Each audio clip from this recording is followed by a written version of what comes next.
So today we are doing a DAW deep dive into the sleep token cover we had the other day.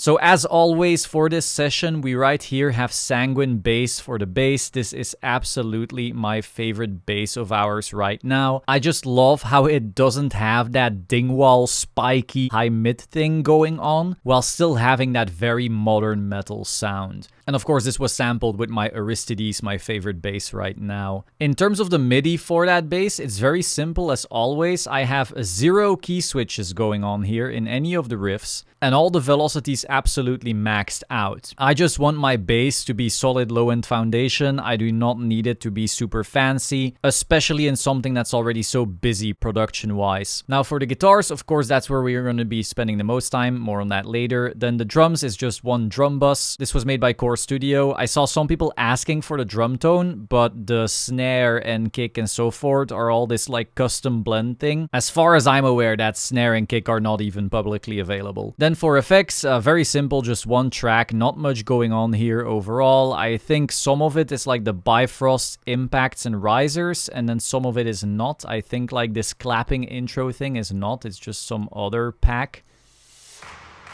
Yeah, that riser may have been, but the clapping I don't think is in Bifrost. The rest, of course, you know, all the boom boom is Bifrost, I believe. And then finally we have some synths. This is just another bus here of all the synths together because we're trying to focus on the guitar. So now the guitar, as you know, as always, it's going to be Odin 3. And this is just on the panned rhythm setting, the bridge def pickup. Everything else is standard. And then in advanced, I think actually this is all just default. I don't think anything changed. So we first have the regular note with a slide.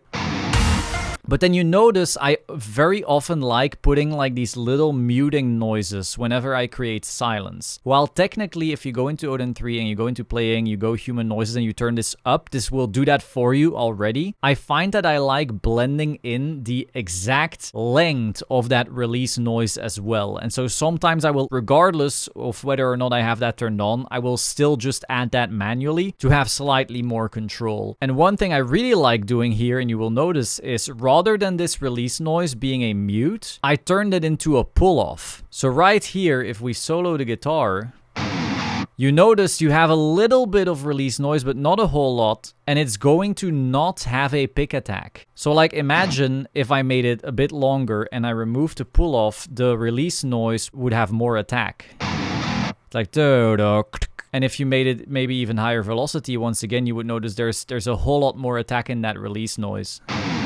So if I want that release noise to be as minimal as possible, I went for something like this right here. It's very, very subtle.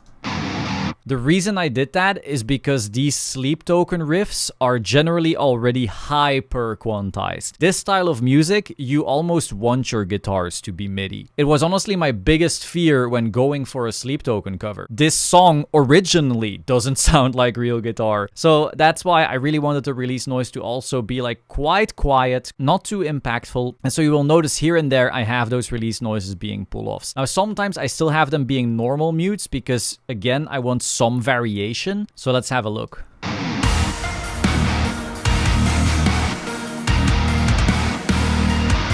Now another thing you will notice is that in the palm mutes I have some different velocities, and this is very important to realize. Odin 3 has 4 different levels of palm mutes right now. So we have these bigger, bloomier ones that happen when your right hand is quite far to the right on your bridge.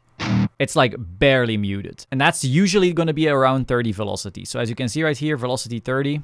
But if you were to turn that down, let's say to like 23 or something, it will get way more tight. You have more of that like metallic sound. Your right hand is closer to the neck. And then if you turn it down even more, let's say around like, I don't know, 16 or something, it gets even tighter. Then we can go down to something like 8.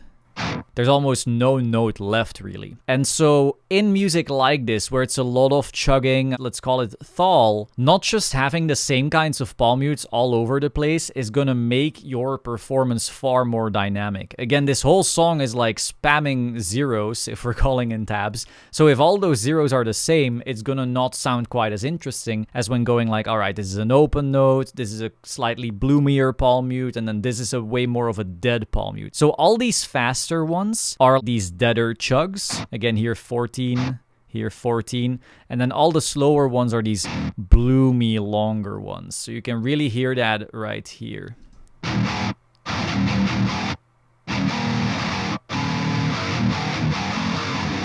And then in full context.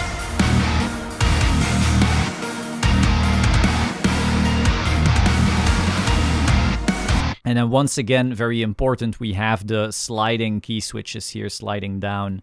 And then right here as well.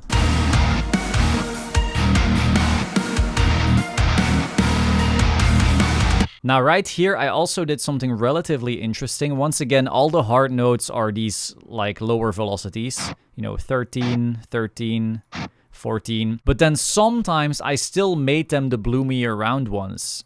Right here you can see 30 once again. And that's because I also don't want to teach the listener to always hear the same thing, you know? So if they start expecting, oh yeah, every single fast note is a dead note, once again you're gonna be making these same patterns over and over again. We don't like that. So instead, one of these chugs here is a bit of a bloomier one, and that creates some more variation. It's very subtle, of course, it's so fast, but breaking those patterns is how you get the most realistic performances.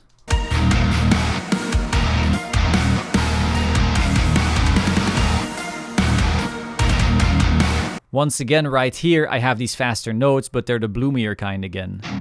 It's perfectly possible for your guitarist to get slightly sloppier maybe sometime in a riff and not being able to mute as tight as fast.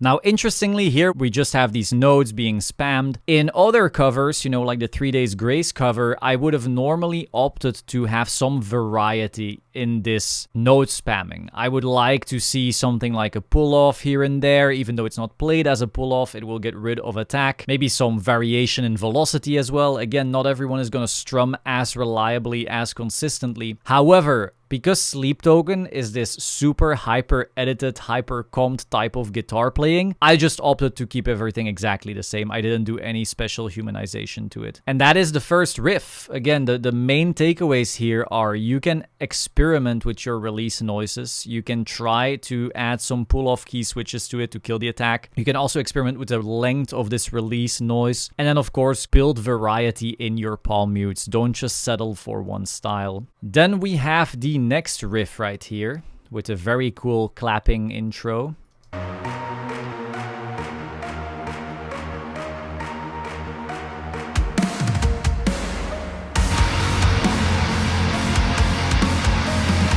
Now, one important note here is that if you're going to download this MIDI, and of course I will be putting the MIDI in the description down below, if you want the guitar visual to accurately show you what it's playing, you want to go into Advanced and in the tuning menu, put it on 8-string double drop C, because the default is going to be F sharp standard, and so as you noticed earlier, it's pretending like it's playing on the 0th fret, but it shouldn't be, you know. So that's where we're going 8-string double drop C, but it will have no impact on the sound. So then for the MIDI itself, there is nothing interesting going on here. This is just all spamming the same note, all at the same velocity even, and then the only exception here is once again a little release noise at the very end.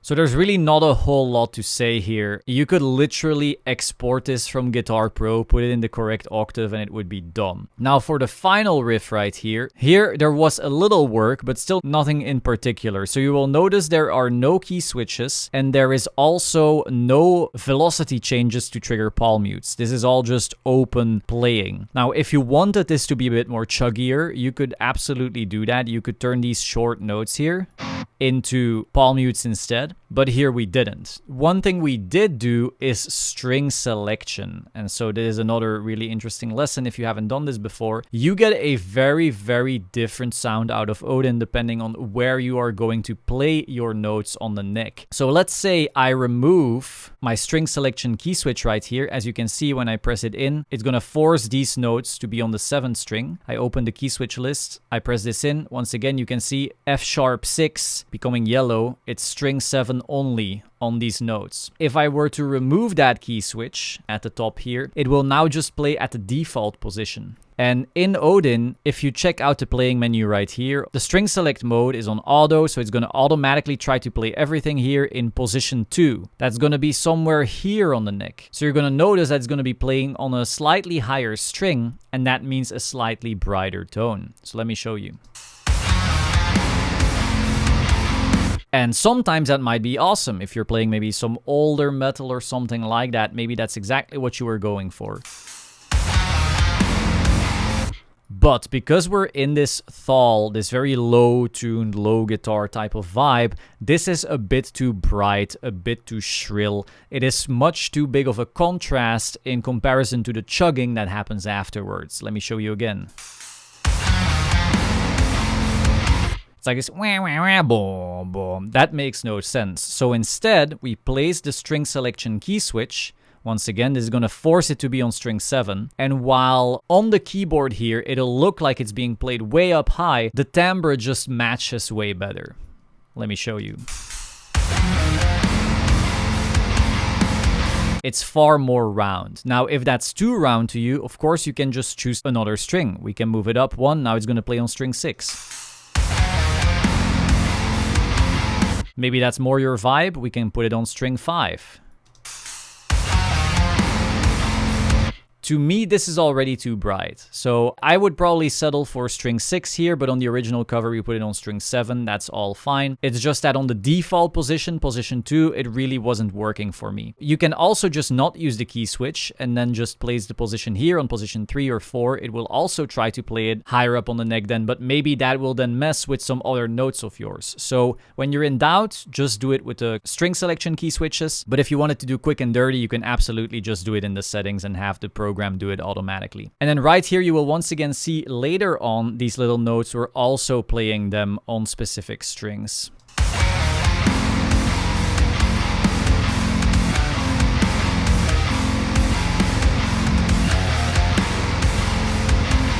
Now right here, once again, we're forcing these to be on the 7th string. Maybe you want them on the 6th instead. That's all good.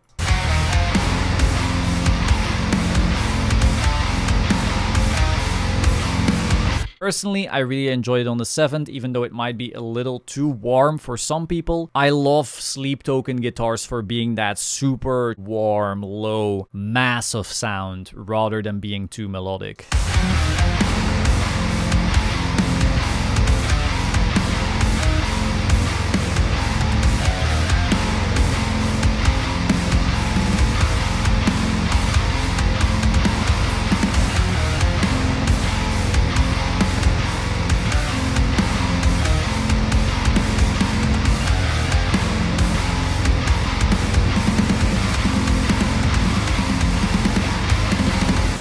Now, if you wanted to maybe turn some of these into palm mutes, you absolutely could. Let's say you put these to like 30 velocity, then they would also be palm mutes.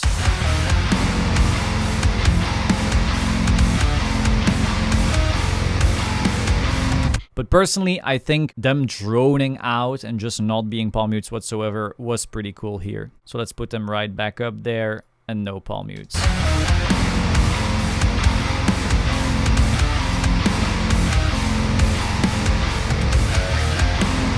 So that was the deep dive. Again, all the files will be in the description down below if you want to experiment with them yourself. If there's any other covers you want to see with Odin so you can figure out more tricks, let me know in the comments down below and we'll try to get to it. Happy producing!